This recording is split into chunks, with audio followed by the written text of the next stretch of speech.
I'm happy to be in this lovely city of Enugu, the coal city. I'm going to be talking to you about how to teach an elephant new tricks. This elephant, as we know, big, gentle animal, but is a totem symbol of Aba. Aba is a commercial city in the southeastern part of the country. Very productive, very well known. In fact, they say that elephant probably came with some tools when it was leading Aba people to their place. The legend is that the elephant actually led people of Aba to the current location and in ancient times. So Aba is known as the Enyimba city, the elephant city. The elephant means the Enyimba in Igbo land. So I'm going to be talking about how do we teach an elephant new tricks. Aba is extremely productive. They make 800,000 pairs of shoes a day, about 1.5 million articles of clothing a week, including things like this, boxer shorts, suits, different things. There are about 30,000 fabricators working in Aba, making things like dredgers, industrial ovens, barges, tankers. The Aba businesses are organized in clusters, artisanal clusters. They've got a leather cluster, garment cluster, and they've got the fabrication clusters, which are very, very effective, very, very productive. And this is the factory where they work out of. Very challenging, sometimes very difficult, but it doesn't stop them. They've exported a lot of things all over the country, all over the world from Aba. This is a factory as well where people are working in shoes. Now, one of the things that I want to share with you is that Aba needs to learn new tricks. Aba has done amazing work. It's grown. It still continues to grow, but there's an opportunity to scale. The concept there of headwork, handwork, and hard work was shared by one of my friends, Kasmer Bedike, on Facebook. And he said, for cities, for businesses to grow, there's a lot of hard work that's going on, of course. There's a lot of handwork that's going on. But the headwork is probably the toughest part that we need to learn to grow. So headwork speaks to things like belief. What is the self-belief that is moving people in Aba? I'll tell you a story. I was in Aba recently, and I wanted vegetable salad. And somebody said, "You want ofen salad?" I said, "No, ofen salad is not vegetable salad.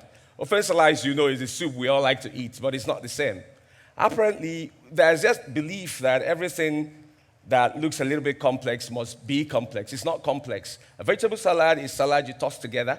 You can actually have your own version in Aba. So you can have this taken in Aba. That's Aba salad. We need to believe in what we have. You can have this as well. Those are real photographs from Aba done by people on the streets talking about Aba salad. So we need to be able to urge ourselves to get that self-belief in our system so that we can begin to move. And that was one of the inspirations that guided us to produce the Proudly Made in Aba campaign, supported by Ford Foundation last year. And that campaign was about building strong brands out of Aba, as well as attracting brands and investors to what is happening in Aba, so that we will believe and not be ashamed of the things we're producing. We need to put our brands on the products that we make, and we need to market them properly so that they will gain traction and have growth all over the world. So the Proudly Made in Aba was done across television, social media, and different platforms. I'm going to play one or two of the videos for you to see. This probably is the... Where's your shoe made from? I think they're Italian, eh? Definitely from Europe. These shoes are made in Aba, Aba? Nigeria. Really? This city is the city of the most industrious people. This is a city of hardworking people. For a very long time, people don't really appreciate what comes out from Aba. People that operate here, very sincere, very hardworking. Aba is the Japan of Africa. Aba has consistently exported belt, shoe, bags to the rest of Africa. So all I say to the investor is that we have all it takes.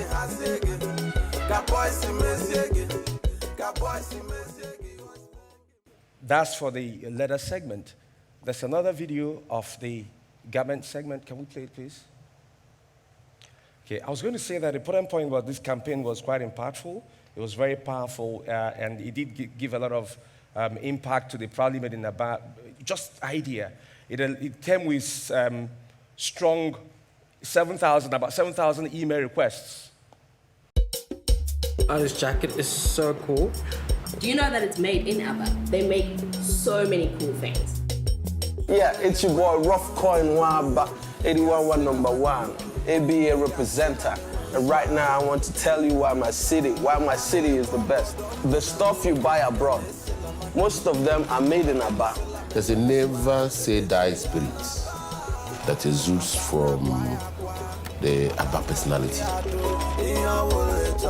Aba is also a place where for everything that is good, for everything that is virtuous, for everything that has potential to drive profit, trade and commerce, whatever one can do with his hands, you can never receive a no for an answer.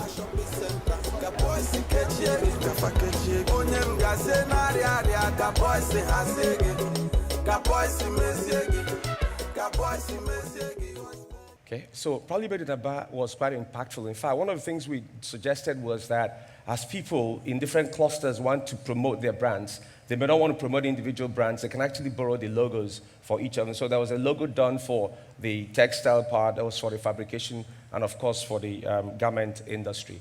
The impact was amazing. 7,000 email requests for people who wanted to do business in Aba. It culminated in about 1.5 billion naira investment. We had about 150,000 US dollar free media, people just sharing the stories, passing them on to different parts of the world. And of course, additional interventions from people like Bank of Industry and other institutions. But you know what? The story wasn't meant to be an end. It was meant to be a catalyst to get things going in Aba. This is just the start. We all need to become part of that story to get the Aba system going. So I'm making a few suggestions here about how we can teach new tricks in Aba, how we can scale up Aba. One of them is about capacity building. We need to learn new things. I also think we need to unlearn some of the things we've learned in Aba and get going. Key point I'm making here is that we don't have a lot of designs coming out of Aba. If you look at the Milan fashion industry, about 20% of the people working are doing designs. The rest are in production. Those are in marketing. So we need to start thinking about designs. Can we have a computer-aided design collective working on designs for Aba? Instead of doing like this, that have original on them and have made in Italy on them, we need to keep promoting what we have. We need Aba studies. Part of what we must learn is that we can study and improve. So I will be suggesting, for instance, that Abia State University or University of Nigeria and Nsukka should have a department focused on Aba studies. Learn the different parts of Aba, the entrepreneurial, the economy, the growth, the technology. How do we make Aba grow? If we learn, we study, we can improve. By the way, this is not a big deal. There's a Beyoncé studies in the University of Copenhagen and in other universities. So once a phenomenon is important to you, you can study it scientifically, learn about it, and improve upon it. The other point I love to mention is what we call boot camps.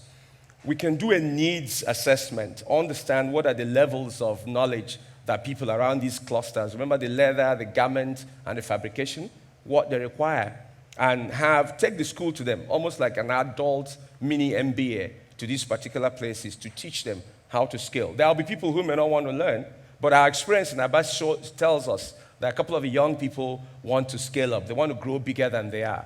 They don't just want to be where they are.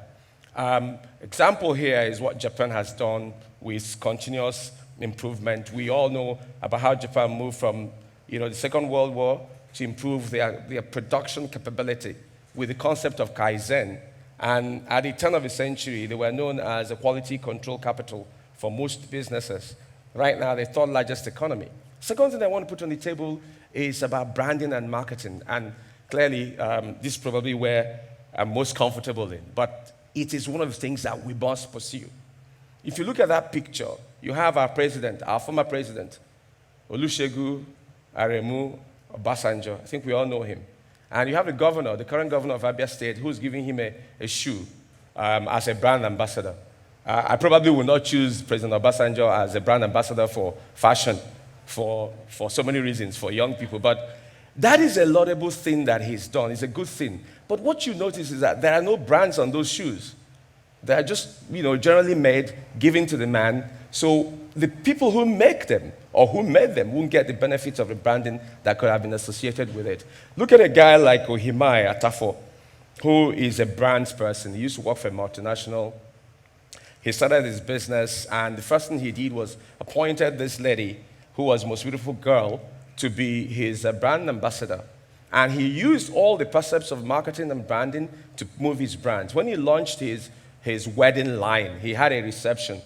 He had a wedding reception, not your normal fashion show. And it was a big thing. It was a big impact. He actually got into the wedding party, the same wedding party recently, playing himself and clothing the lady who was getting married in that film. The third thing I like to put on the table about teaching new tricks is collaboration.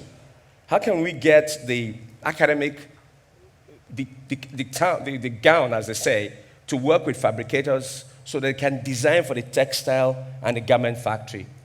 That can be done. That ought to be done for us to be able to scale in Aba. Proda, as we all know, is probably one of the most equipped, theoretically, to do this.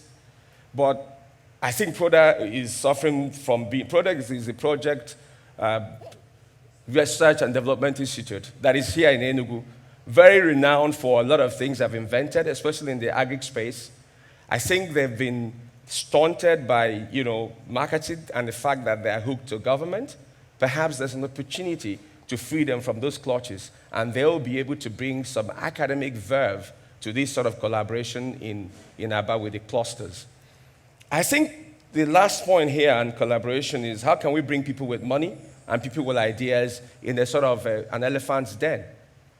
This actually has been done by Ford Foundation this year with a hackathon, and there are 3 winners. The first one was a footwear academy to teach people how to make footwear and upscale the standards they have. The second one is Clean Tunnel, who hopefully will be speaking in this conference today later on about makerspace. And the third one is Ogogo.com. It's about distribution. So that can be done. That must be done to get the elephant to learn new tricks.